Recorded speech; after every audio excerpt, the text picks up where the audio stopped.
Agora, nós iremos comentar um pouco de como ocorreu o fim do regime militar no Brasil. Quais foram os acontecimentos que permearam o fim desse movimento, o fim desse regime militar.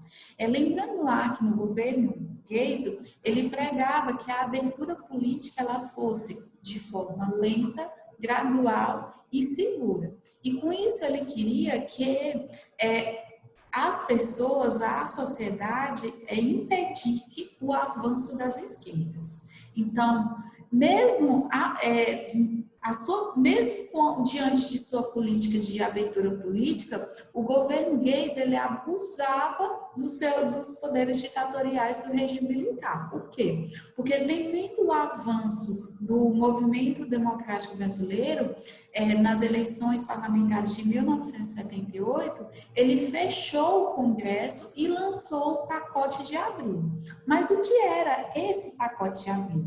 O Pacote de Abril era uma série de medidas que tinham o intuito de alterar o sistema eleitoral, determinando dessa forma que um terço dos senadores eles fossem indicados pelo presidente da República e que a eleição a governador continuasse de forma indireta e que o mandato presidencial passasse de 5 para 6 anos.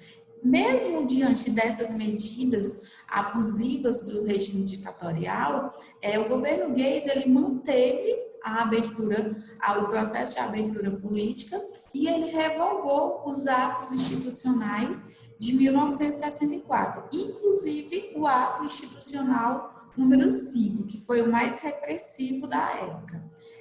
Para substituir Geisel, foi escolhido o general João Batista Figueiredo, que ao assumir a presidência da República, ele prometeu que iria continuar o processo de abertura política e redemocratizar o país. Então, a palavra-chave do seu governo seria o quê? A abertura política e redemocratização do país. Em 1979, o seu governo ele vai aprovar a lei de anistia. A lei de anistia ela vai prescrever os crimes políticos das pessoas consideradas subversivas e dos agentes de repressão do Estado, que foram responsáveis pela morte e também por torturas. Também nesse ano de 1979, João Figueiredo ele vai realizar uma reforma partidária que vai substituir o bipartidarismo pelo pluripartidarismo. Então, no governo de João Figueiredo, nós vamos perceber que ele vai governar de 1979 a 1985.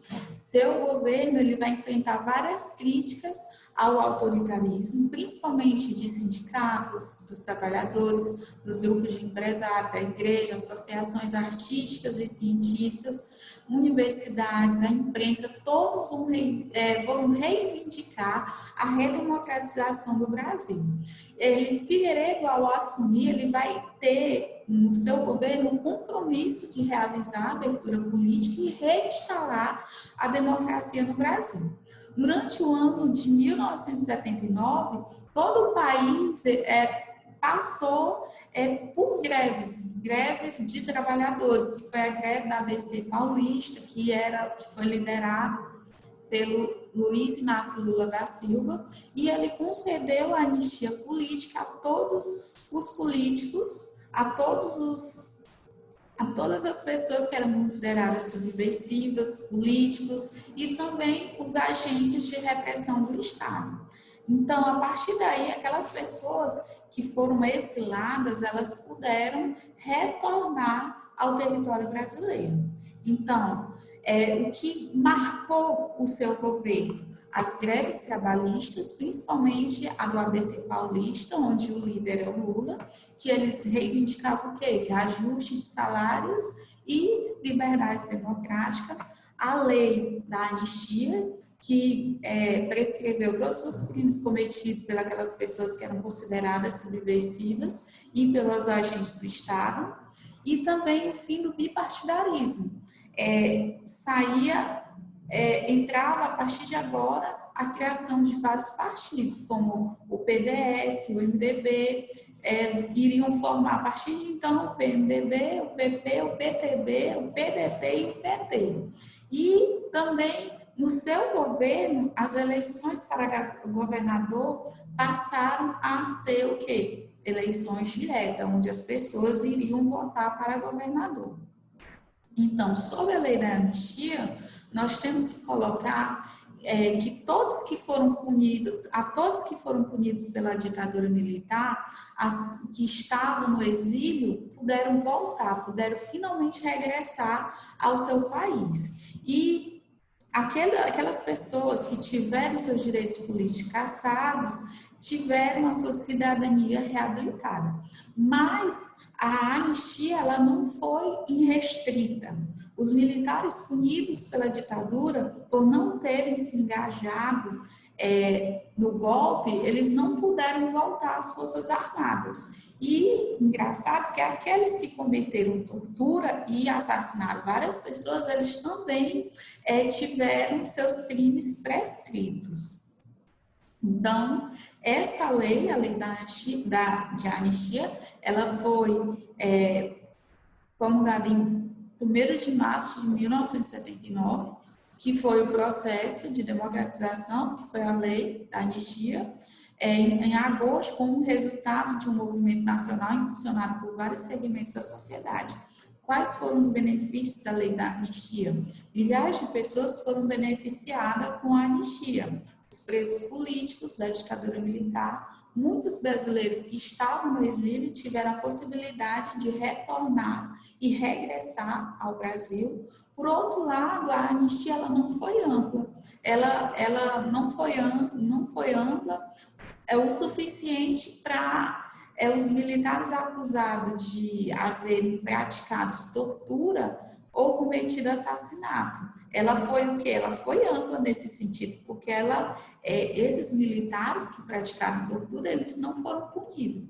E também ela não foi irrestrita, porque os militares punidos pela ditadura militar, por não terem se engajado no golpe, eles não puderam voltar às Forças Armadas. E não puderam também se beneficiar da anistia aqueles que haviam cometido crimes ou atos considerados terroristas durante o regime militar.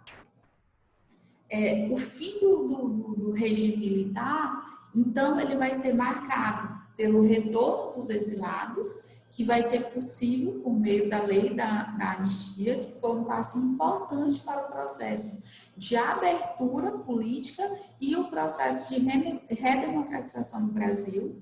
Puderam retornar políticos, intelectuais, artistas que vão fazer com que os movimentos sociais do país contra o regime militar ganhasse força e estrutura.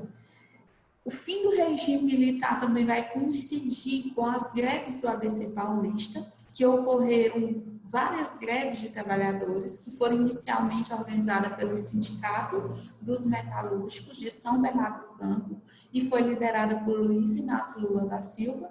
Inicialmente visavam reajustes salariais, mas depois o seu leque de reivindicações ela se ampliou bastante. E também nós temos, durante esse processo de finalização do regime militar, o movimento Direta Já, que o movimento Direta Já foi um movimento organizado pelos opositores do regime militar que lutavam por eleições diretas para presidente da República. A campanha Direta Já, ela se inicia em 1984, onde foram realizados comícios populares em várias cidades brasileiras e foi a maior mobilização popular da história do país. E dentro desse contexto de Direta Já, nós temos a emenda da Direta Já, que em abril de 1984 ocorreu a votação da emenda Dante de Oliveira. Essa emenda ela propunha o restabelecimento das eleições diretas para presidente da República. A maior parte dos congressistas votaram a favor da emenda, mas devido à abstenção e à ausência de muitos congressistas, e eles não conseguiram obter os 2/3 necessário para a aprovação da emenda Dante de Oliveira. Então, nessas eleições, continuou de forma o quê? Indireta. As eleições indiretas para presidente, ela vai ocorrer num período de grande instabilidade política e também de crise financeira. Foram lançadas as candidaturas de Paulo Maluf, que era alinhado aos militares, e Tancredo Neves, que era o candidato de oposição, que teve a maioria dos votos do colégio eleitoral, tornando-se, com isso, o primeiro presidente civil eleito após 21 anos de ditadura militar. Então, nós temos aqui o movimento Direta Já, onde as pessoas vão às ruas se manifestar pelo direito de votar para a presidência da República. Direta Já foi um movimento civil que reivindicava eleições para presidentes da República no Brasil. E ocorreu entre 1983 a 1984. Era uma possibilidade de eleições diretas para a presidência da República no Brasil. Se concretizou por meio da emenda constitucional Dante de Oliveira. Entretanto, a proposta constitucional ela foi rejeitada, frustrando os desejos da sociedade brasileira por uma eleição direta.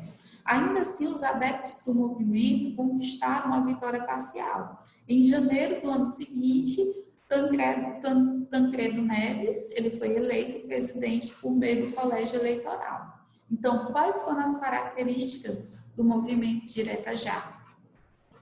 Foi um movimento civil, político e democrático, reivindicava eleições diretas, presidenciais, ocorreu nos anos de 83 e 84, teve grande participação popular. Por esse motivo, é um movimento que é considerado a maior mobilização popular do Brasil. Agregou diversos setores sociais, artístico, intelectual, político, social, partidos políticos de oposição ao regime ditatorial, lideranças sindicais, civis, artísticas, estudantis e jornalísticas. Foi movido por meio de passeatas e comícios. Qual a importância desse movimento Direta Já? A importância dele é porque ele foi responsável por dar fim ao regime militar, dar à população o direito de escolher o seu presidente. Em 1988, foi estabelecida uma nova Constituição. Em 89, ocorreram as primeiras eleições diretas após o término da ditadura, e o Brasil ele se torna um país politicamente democrático. Fernando Collor de Mello, ele vai ser eleito pelo povo, assumindo a presidência em 15 de março de 1990. Então, o que nós